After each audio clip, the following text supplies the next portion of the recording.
Welcome to Haunted Talks, the official podcast of the Haunted Walk, offering ghost tours and paranormal adventures in Kingston, Ottawa, and Toronto, Ontario, and online experiences to anyone in this mortal realm. My name is Jim Dean. I am the creative director, and it's my privilege to be your haunted host for this episode.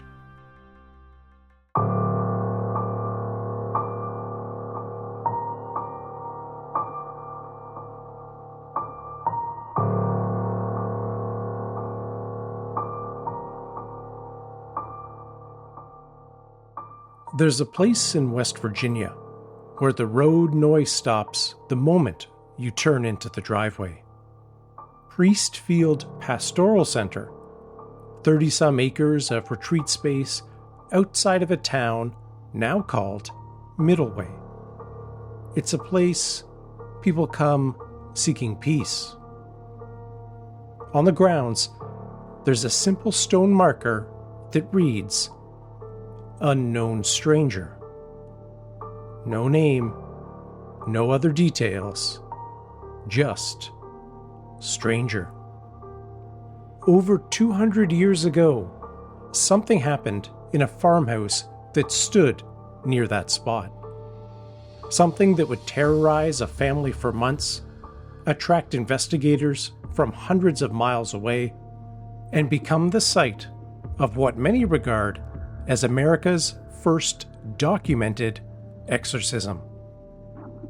The locals called it the Wizard Clip, and in a moment, you'll understand why. And here's what makes this story different from most ghost stories. It was investigated in real time by educated clergy, documented in letters and court records, and witnessed by dozens of people, including skeptics, who came looking for simple explanations.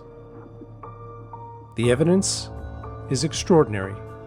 The implications are unsettling, and after more than 2 centuries, no one can quite agree on what it all means. But before we get to that, as the leaves fall and the shadows grow longer, we want to take a moment to wish all our Canadian listeners a very happy Thanksgiving. We hope you get to spend this weekend with those you're most thankful for. We're thankful for our incredible team of storytellers who bring our tales to life each night, for our guests who join us in the dark with open minds, and for you, our listeners, who keep us curious, keep us searching, and remind us that the greatest mysteries are often the ones that whisper just beyond the veil. And with October in full swing, we have a haunting variety of ghost tours and paranormal adventures waiting for you. Each one is a little different, some eerie, some unsettling, some invite you to reach out into the dark and see what answers back. Whether you're drawn to tragic histories, haunted buildings, or unexplained phenomena, there's a chilling experience with your name on it. Just this week, we announced we are once again going to the top. Join us for the world's tallest paranormal investigation at the CN Tower, one night only on Thursday, October 30th. After hours, after dark, a spine-tingling experiment in the sky, where we'll ask, can Canada's largest antenna pick up signals from the beyond? Tickets are vanishing fast. Looking for something a little closer to the ground? In Kingston, climb aboard a Titanic-era steamship for ghosts of the SS Keewatin Tales from the Great Lakes. Hear chilling stories of shipwrecks, phantom vessels, and tragic endings that still haunt and terrify. In Ottawa, explore the city's oldest building on Ghosts of the Bytown Museum. After dark, history echoes through its halls, and you never just know when you might hear a whisper. And in Toronto, join us on the original Haunted Walk, a storytelling journey through the city's eerie alleyways and hidden histories, perfect for a fall night out. And those, of course, are only the beginning. To thank you for joining us this spooky season, use the promo code HauntedTalks, all one word, at checkout on hauntedwalk.com to save 15% on most ghost tours. Wherever you roam this October, on foot or 1,800 feet up in the air, may your lantern stay lit and your curiosity lead the way.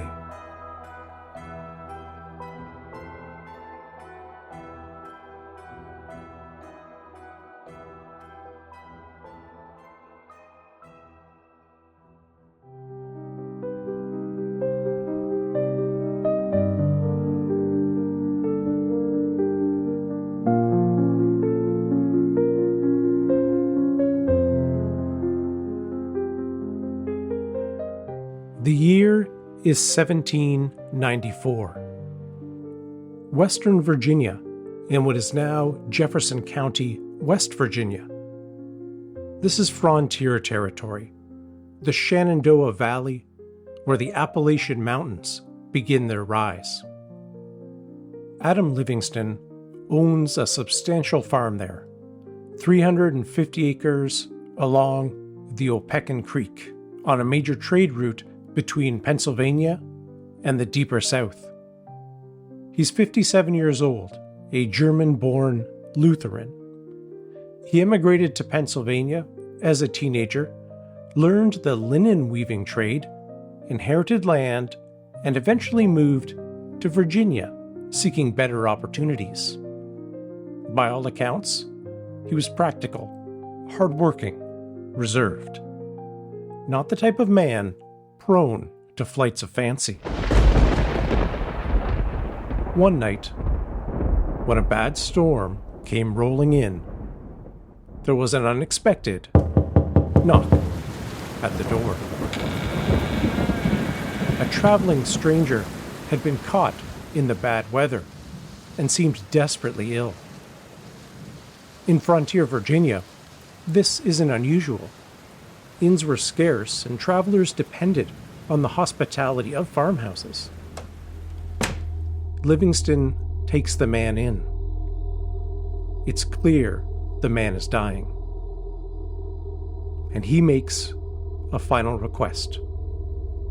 He's Catholic, and he wants a priest to administer last rites. This is where the story fractures into different versions. Some accounts say Livingston flatly refused. He was Lutheran, and anti-Catholic prejudice was intense. Catholics couldn't legally own land in Virginia, and there'd been anti-Pope riots in Philadelphia. Other versions say Livingston tried to find a priest, but couldn't locate one in time.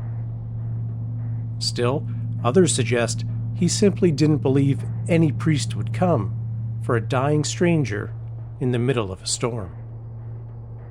What every version agrees on, the stranger died without last rites.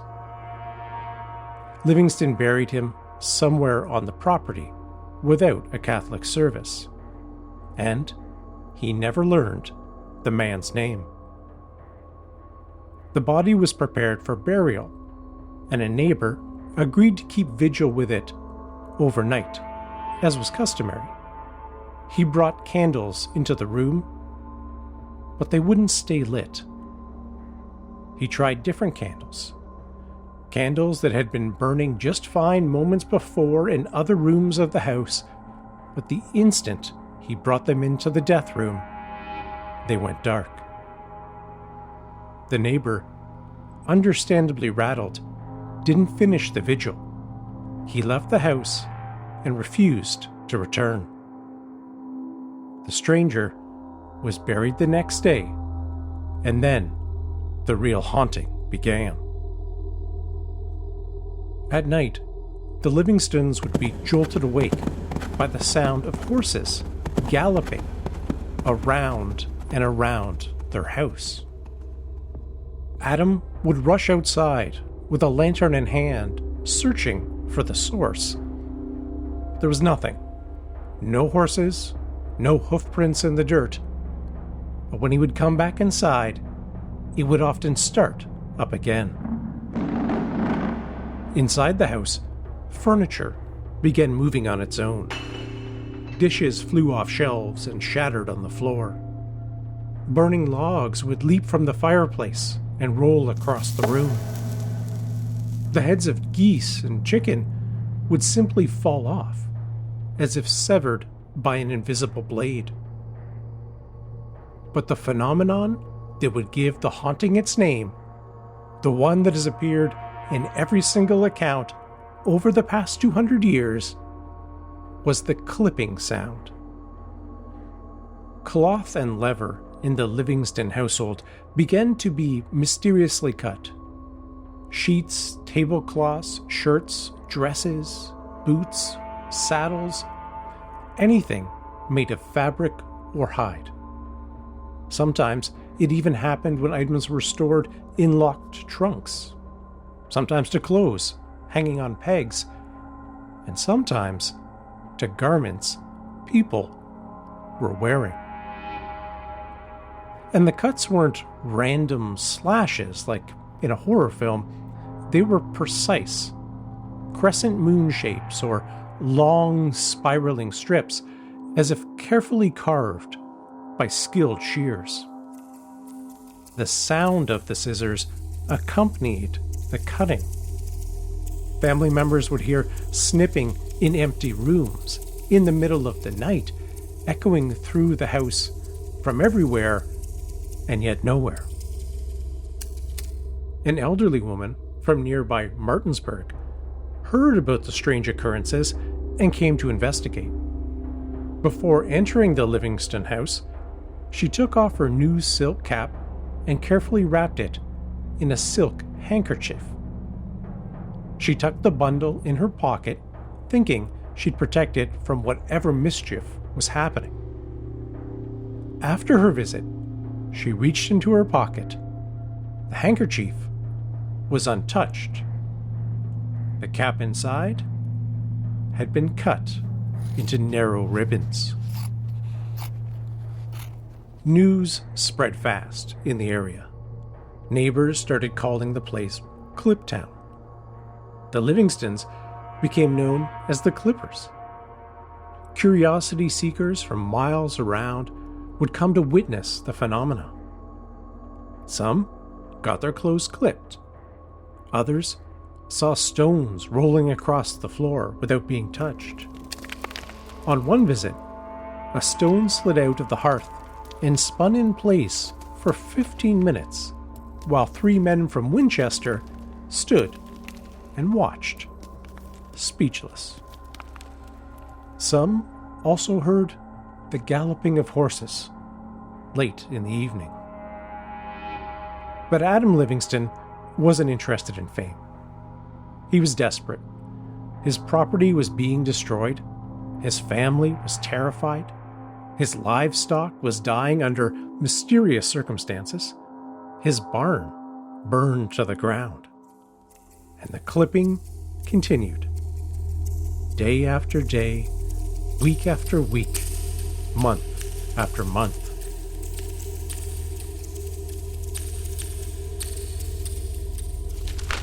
He turned to his Bible and found a passage that gave him hope. Jesus had given his disciples power over evil spirits, so Livingston began seeking help from religious authorities. He went to a Lutheran minister. The man couldn't help. He contacted a Methodist minister, and that minister fled when stones began flying through the air during his visit. An Episcopal priest from Winchester came, prayer book in hand, determined to address the situation. According to multiple accounts, his prayer book disappeared during the visit and was later found in the chamber pot. Livingston even consulted German folk healers who practiced Brauerei, a tradition that used Bible verses and ritual objects to combat malevolent spirits. They gave him herbs and told him to catch the devil in a riddle. The next morning, the herbs were in the chamber pot too. Adam Livingston was running out of options. And then he had a dream. He dreamed he was climbing a steep mountain. The ascent was brutal. He had to grab at roots and bushes to pull himself up. When he finally reached the summit, exhausted, he saw a man standing there. The man wore unusual robes, unlike anything Livingston had seen before. And a voice spoke, saying, "This is the man who can relieve you." He woke with the start and described the dream to his wife, but had no idea what kind of minister wore robes like that. So he asked around, and someone told him that description sounded an awful lot like a Catholic priest, the very religion of the man who had died in his house. Adam Livingston had never been to a Catholic Mass, but his neighbor, a prominent Catholic farmer named Richard McSherry, told him there would be a service in nearby Shepherdstown that Sunday, and a priest would be there. Livingston attended, and when the priest appeared at the altar, fully vested for Mass, Livingston reportedly burst into tears. According to witnesses, he said, "This is the very man I saw in my dream. He is the one who will relieve me." The priest was Father Dennis Cahill, an Irish immigrant who served the scattered Catholic population across western Maryland and Virginia. By all accounts, he was practical, business-minded, not given to supernatural enthusiasms. He successfully built several churches through hard work and careful financial management. When Livingston approached him after Mass with his story, Father Cahill was skeptical. He thought it was probably neighbors playing tricks and told Livingston to go home and keep watch. But Richard McSherry and another Catholic neighbor had heard the stories too. They had heard the desperation in Livingston's voice, and they convinced Father Cahill to at least visit the house. When he arrived at the farm, Cahill questioned the family separately: the children, the wife, Adam himself. Every single person told the same story with the same details. The priest examined the clipped cloth. He heard from neighbors who had witnessed the phenomena. He agreed to help. He said prayers and sprinkled holy water throughout the house. And as he was leaving, stepping through the doorway, with one foot on the threshold and one foot still inside, something appeared at his feet. It was a sum of money that had mysteriously vanished from Adam Livingston's locked chest weeks earlier. It was now suddenly lying on the doorstep, right between Father Cahill's feet, as if placed there by invisible hands. After the visit, the phenomena stopped. For a few days, there was peace in the Livingston household. Father Cahill returned to his other duties in Maryland. But then, it started again. Livingston sent an urgent message to Father Cahill, who came back and this time celebrated a full Mass inside the house. Some accounts say an exorcism preceded the Mass, and that the house shook as if wagons were rolling past. Word of what happened reached Baltimore. The Catholic Church in America was then under the leadership of Bishop John Carroll, the first Catholic bishop in the United States. Bishop Carroll heard this story and did something unusual. He decided to investigate. But he wanted someone who wouldn't simply accept claims of the supernatural at face value. He wanted a skeptic, someone educated, rational, and scientific in temperament. He sent Father Demetrius Gallitzin. Now, Father Gallitzin is a fascinating figure in his own right, and understanding who he was helps us understand why his testimony carries so much weight. He was born to a German countess and a Russian prince who served as an ambassador to the Netherlands. He'd been educated in the royal courts and salons of Europe. His father was friends with Voltaire. He'd been raised in an atmosphere of enlightenment and rationalism where miracles were considered superstitious nonsense. He converted to Catholicism and emigrated to America, taking the name Augustine Smith to hide his noble birth. In 1795, he became the first priest ordained in the original 13 colonies. He was 27 years old when he arrived at the Livingston farm. And he did not believe the story. Father Gallitzin later wrote about his investigation. He stated that he came to Virginia with the explicit intention of disproving what he'd heard, or finding a natural explanation. He wrote, "I could not prevail upon myself to believe." He lodged with the McSherry family and spent 3 months in the area. He interviewed the Livingstons separately and together. He interviewed neighbors. He examined the clipped cloth, noting how precisely the crescents were cut and how they appeared in locked containers, and how sometimes the cuts occurred when people were wearing the garments. He spoke with Protestant witnesses who had no reason to support Catholic claims, but who confirmed they had seen objects move, heard the horses, and watched their own clothing get clipped. He collected samples, pieces of cloth with the crescent cuts, a leather boot that had been spiraled into strips, and most strikingly, garments that appeared to have been burned. One had the letters IHS, the Greek abbreviation for Jesus, scorched into them.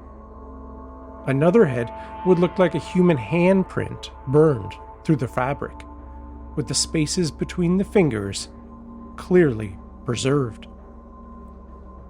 Father Gallitzin wrote, "No lawyer in a court of justice did ever examine or cross-examine witnesses more strictly than I did."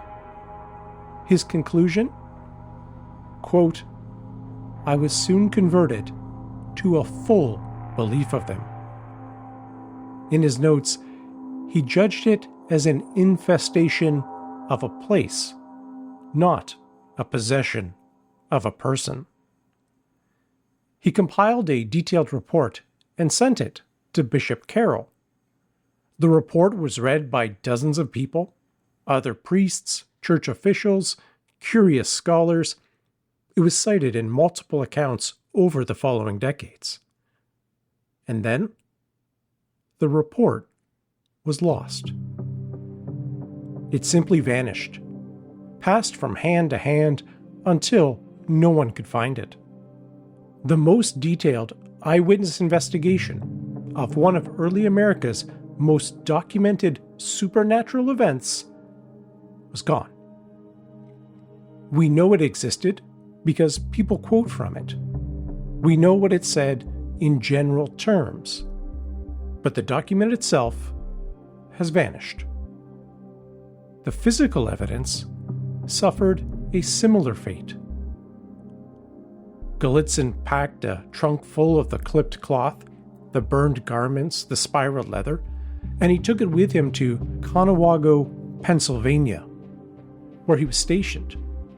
For decades, people saw these items. They were examined, handled, and discussed. Then around 1830, a priest reportedly had them burned. No one recorded why. The only thing we have left are the letters. Gallitzin wrote about the case multiple times over his life, and some of those letters survive today. Testimony from the McSherry family also still survives, and court records documenting the land deed can still be found. But the proof, the physical, touchable proof, was systematically, perhaps accidentally, destroyed or lost. Now, this is where our story takes another unexpected turn. Because after the malevolent phenomena stopped, something else began. Something the family found not frightening, but comforting.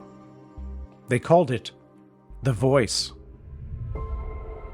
According to multiple accounts from the Livingston and McSherry families, after Father Cahill's Mass, the Livingstons began experiencing a very different kind of supernatural visitation. At night, a bright light would fill their home, brighter than candles or oil lamps could produce. And in that light, they heard a voice, clear, speaking in English. The voice would wake them up and tell them to gather for prayer. It instructed them on Catholic doctrine.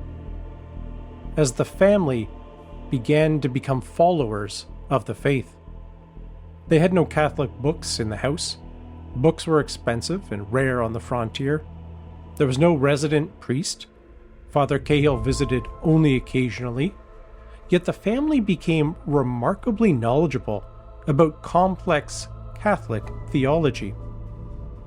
When Father Gallitzin questioned them, he was astonished by their understanding of church teaching. He wrote that they must have received their knowledge from above. The voice taught them about the Mass, about purgatory, about the intercession of saints. It led them in praying the Rosary. It would command them to pray for specific soul suffering in purgatory, sometimes for hours at a time. It warned of coming war, pestilence, and famine, saying the children would live to see it. And the voice could also be strict. When one of the Livingston's daughters went to confession and omitted a sin out of shame, the voice told the family what she held back and urged her to confess it properly. When their son, Henry, disrespected his father, refusing to harvest unless paid wages, the voice told him he would suffer for his disobedience. The young man developed a painful infection in his knee and was bedridden for 18 months. When the voice finally announced he satisfied divine justice, he was healed. The voice even made dramatic demonstration of purgatory's reality. Once, when the family was praying for the dead, one of their daughters began to think that perhaps souls in purgatory deserved their suffering, that the whole thing was probably exaggerated. Immediately, a shriek filled the house. A voice cried out, "Help, help, prayers. We are in excruciating torments." On another occasion, Adam Livingston was working in the fields when he suddenly turned pale and collapsed. His sons rushed to him. He told them he heard a soul in purgatory shriek, a sound so terrible that he could not forget it. His sons hadn't heard anything, but Adam was traumatized by the experience for the rest of his life. Adam Livingston's second wife, Mary Ann, although she heard the voice more frequently than anyone, was never sincerely converted or convinced.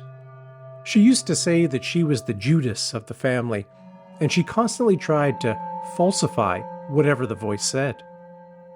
One Thursday evening, when some meat soup was left over at dinner, she decided she would serve it on Friday and locked it in the cellar. But the next morning, she found the pot in which she had left the soup was filled exactly with the same quantity of clear water. Voice told her it had done it for it was more proper to take water than violate the rules of the church by eating meat on a Friday. Mrs. Livingston herself told this story to Mrs. McSherry. She also stated that the voice had said if she would not submit to the rules of the Catholic Church, she would open her own eyes in hell. The voice also prophesied that she would die in her own home and room. And when she was struck with a grave illness, she deliberately left the house in order to prove the voice wrong, and went to live with a Quaker family whose daughter happened to be dying. The girl told Mrs. Livingston that she wanted some spiritual help, but did not know just what it was she needed. The voice informed Mrs. Livingston that it was baptism and urged her to arrange for it. After the girl died, without being baptized, the voice told Mrs. Livingston that this would appear against her on Judgment Day. And when she was near death, circumstances aligned that brought her back to her home and her own room, where she died, just as the voice had foretold.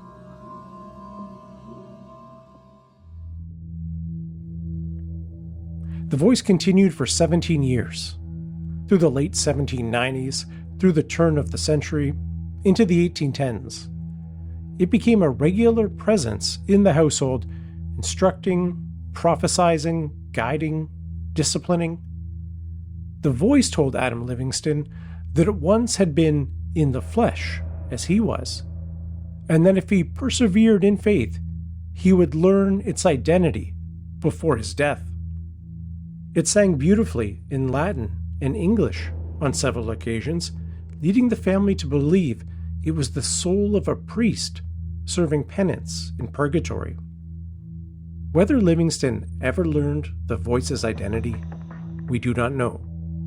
If he did, he took that secret to his grave. In 1802, Adam Livingston made a decision. He deeded 35 acres of his land to the Catholic Church. Because Catholic institutions faced legal limits on holding property in Virginia, the parcel was placed in the trust of Richard McSherry and 2 other neighbors. The deed stipulated that the land should support a resident priest and maintain a church. The deed was signed by Adam Livingston and someone named Mary. Not Mary Ann, his second wife, but just Mary, which has led some historians to speculate if Mary Ann was not on board with this transaction, and if Adam had carried it out without her involvement. This land became known as Priest Field. Not long after signing over the land, Livingston sold the rest of his Virginia property and moved back to Pennsylvania. He settled near Laredo, about 20 miles from where Father Gallitzin had established a mission. The 2 men remained in contact. Father Gallitzin celebrated Mass at the Livingston home regularly during his final years. Adam Livingston died in 1820. He was 81 years old. Father Gallitzin wrote that he remained very attentive to his duties until the end, though he did die suddenly and ironically couldn't receive last rites. A man who once may have refused to fetch a priest for a dying stranger died without one himself. Today, Priestfield Pastoral Center operates on the land. It's a retreat run by the Catholic Diocese of Wheeling-Charleston. There's a small chapel called All Souls Chapel, built there in 1923. There are conference rooms, dining facilities, and guest quarters. The place hosts support groups, quilting circles, religious retreats, yoga classes. It's open to everyone, regardless of faith. Yet on the grounds is the marker, Unknown Stranger. The director of Priestfield, Susan Keirsey, was once asked if anything supernatural has happened since the original events to the Livingston family. Her answer was careful. No further ghost stories have developed around the land. But then again, it has never left the hands of the church either.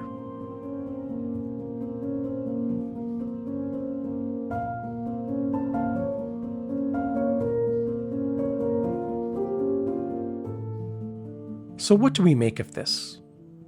The evidence is extraordinary. We have contemporary letters from educated witnesses.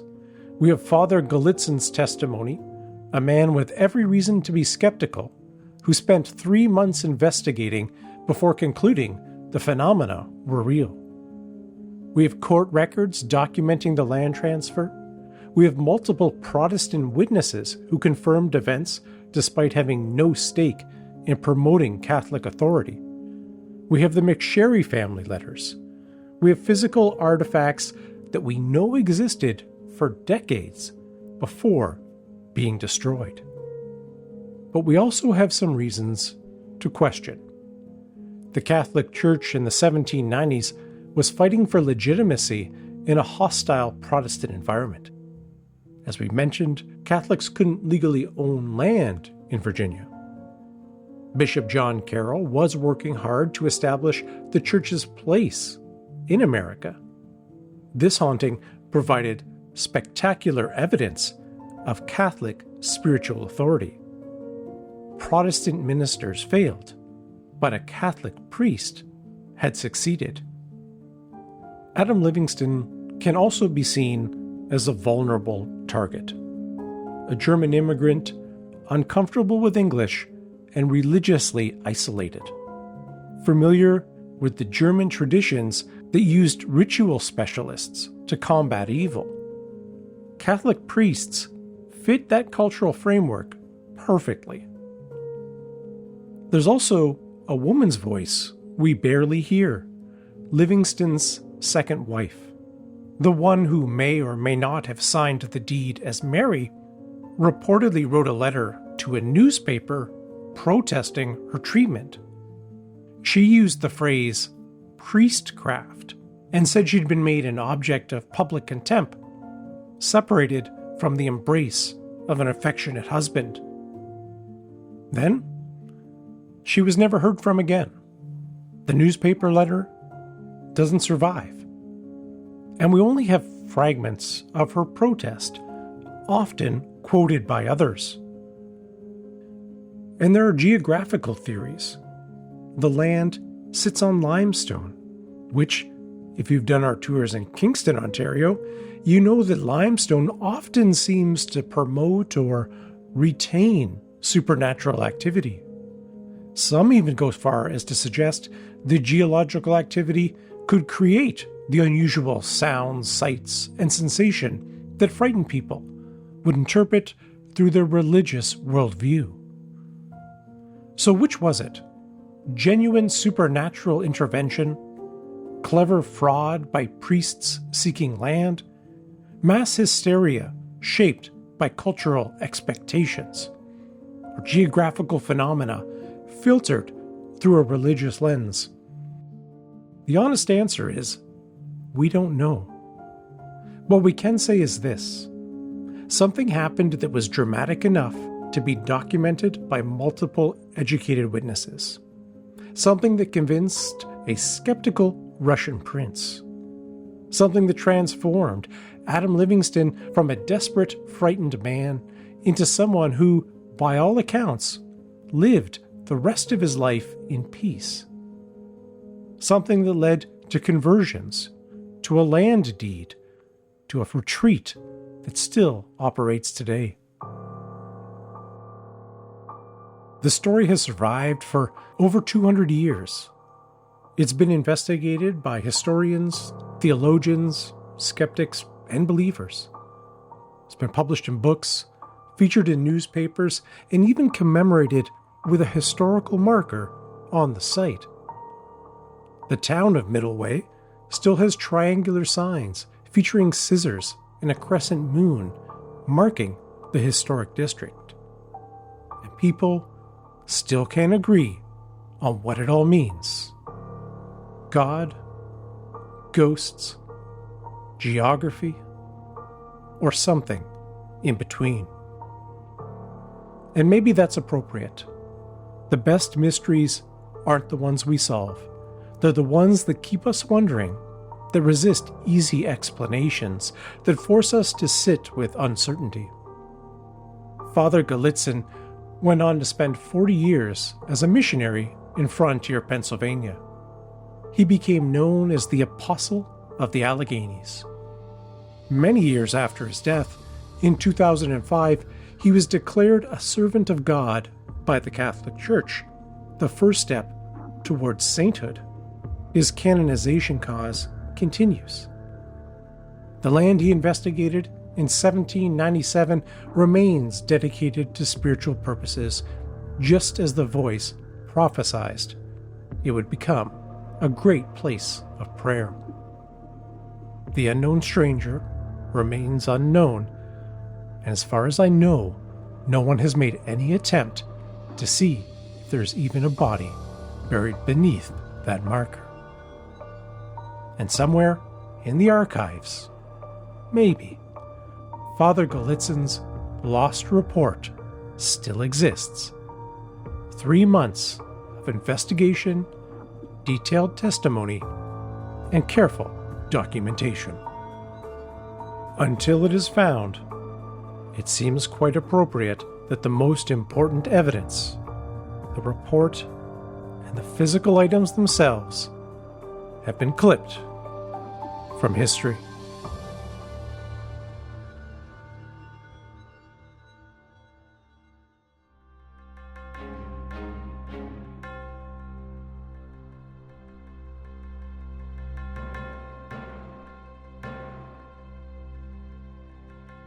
Thank you so much for joining us. For information on all of our Halloween season ghost tours and paranormal adventures in Kingston, Ottawa, and Toronto, please visit our website, hauntedwalk.com. And be sure to use the promo code HauntedTalks, all one word, to get 15% off most ghost tour tickets. We'd love to connect with you on Facebook, Instagram, TikTok, and Blue Sky, all at Haunted Walk, where you'll find our latest updates and chilling tales. As always, a special thanks to our hardworking Haunted Talks team, including Michelle Dennis, our outstanding audio editor. Until we meet again, don't run with scissors, and sweet dreams.